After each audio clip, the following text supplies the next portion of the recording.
Bonjour, aujourd'hui nous allons préparer des petits fours tunisiens aux amandes, donc de la guisata.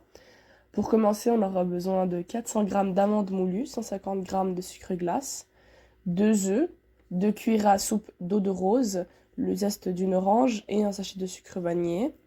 On aura également besoin de quelques amandes pour la décoration. Donc pour commencer, vous commencez par mettre les amandes dans un grand bol, puis par la suite vous rajoutez les 150 g de sucre glace à travers un tamis pour ne pas qu'il y ait de grumeaux. Donc vous tamisez tout doucement.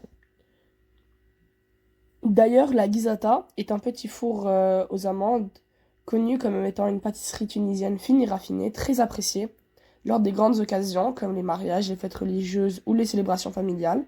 Elle est légèrement croquante à l'extérieur et fondante à l'intérieur. Elle s'en distingue par son élégance et son goût délicat aux amandes. Donc là, on va commencer par malaxer tout doucement les amandes dans le sucre pour que tout soit bien mélangé. Puis on rajoutera le zeste d'orange. Donc en parlant des guisata, les amandes est quand même, comme vous avez vu, la source principale du goût très spécial que la guisata nous offre.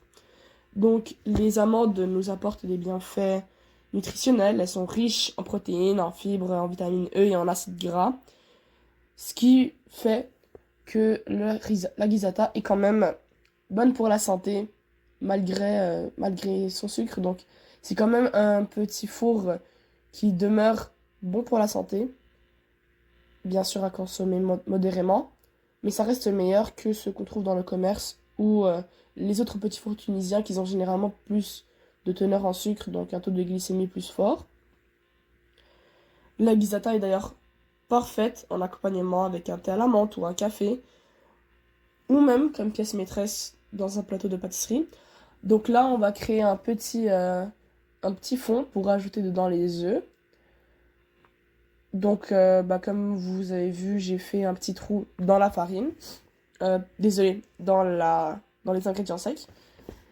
Parce que comme vous avez vu, techniquement, il n'y a aucune farine dans cette préparation, ce qui fait qu'elle est très légère et très collante quand vous allez faire. Donc, préparez-vous. Donc, moi, je vous conseille de juste utiliser une seule main pour pas trop vous salir les mains. Donc, avec une main, vous tenez votre assiette et l'autre main, vous mélangez. D'ailleurs, la guisata est traditionnellement préparée par des juifs tunisiens pour la pessa. Donc, c'est généralement à ce moment-là qu'ils vont les consommer. Le reste de la population aussi techniquement en manger plus ou moins pendant les mariages ou pendant les célébrations familiales ou encore juste comme petit dessert de temps en temps. Donc là, on va commencer par incorporer l'eau de rose pour nous faciliter le mélange. Donc là, mélanger petit à petit. Donc commencez par mélanger une fois que vous voyez que ça devient un petit peu trop dense et que ça a besoin d'être plus liquide. Rajoutez le reste de l'eau de rose.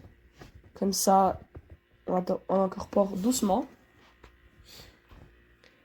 Ça vous prendra un petit peu de temps, mais ce sera un travail qui va nous rapporter plus de bénéfices à la fin.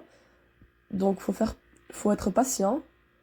Comme ça, comme vous allez voir, les amandes vont bien s'imprégner du goût de l'eau de rose et du goût du zeste d'orange.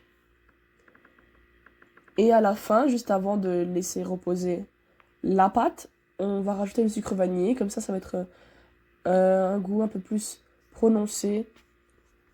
Parce que généralement, si on met le sucre vanillé au début, on ne sentira pas son goût. Donc, il n'y aura pas vraiment d'utilité à ça. Donc, on le mettra plus ou moins à la fin. Donc là, mélangez comme vous voyez la pâte et elle va être très gluante et très liquide. Ce qui est généralement pas très normal pour les petits fours. Mais dans ce cas-ci, vous allez voir, la cuisson va les rendre croquants, mais toujours fondant à l'intérieur. Donc c'est ça qui donne justement son aspect spécial un petit peu. Donc là, comme vous voyez, on a presque fini de préparer la pâte. Là, on va la laisser se reposer pendant 30 minutes. Comme ça, tous les arômes vont pouvoir se mélanger. Donc là, on aura quelques quelques amandes pour la décoration et un tout petit peu d'huile d'olive pour former les balles. Donc, il n'y a pas une quantité définie, c'est vraiment juste pour huiler nos mains pour pas que la pâte colle à nos mains, désolé. Donc là, vous prenez un petit morceau et vous allez former des balles comme ça. Donc, comme vous voyez, c'est environ cette taille-là qu'on va avoir. On veut que toutes les pâtes ont environ la même taille. Toutes les boules de pâte ont la même taille. Comme ça, la cuisson va être homogène, plus ou moins. Donc là, on va venir la presser dans le moule. Et on va rajouter à la fin des petites amandes pour la décoration. Parce que c'est comme ça que généralement elle est visuellement présentée. Donc là, comme vous avez vu, on a mis toutes nos petites boules de pâte dans les moules. Et là, on va rajouter la petite amande. J'en ai mis un comme ça, mais traditionnellement, elle va plutôt être mise debout. Donc comme ça, dans le milieu.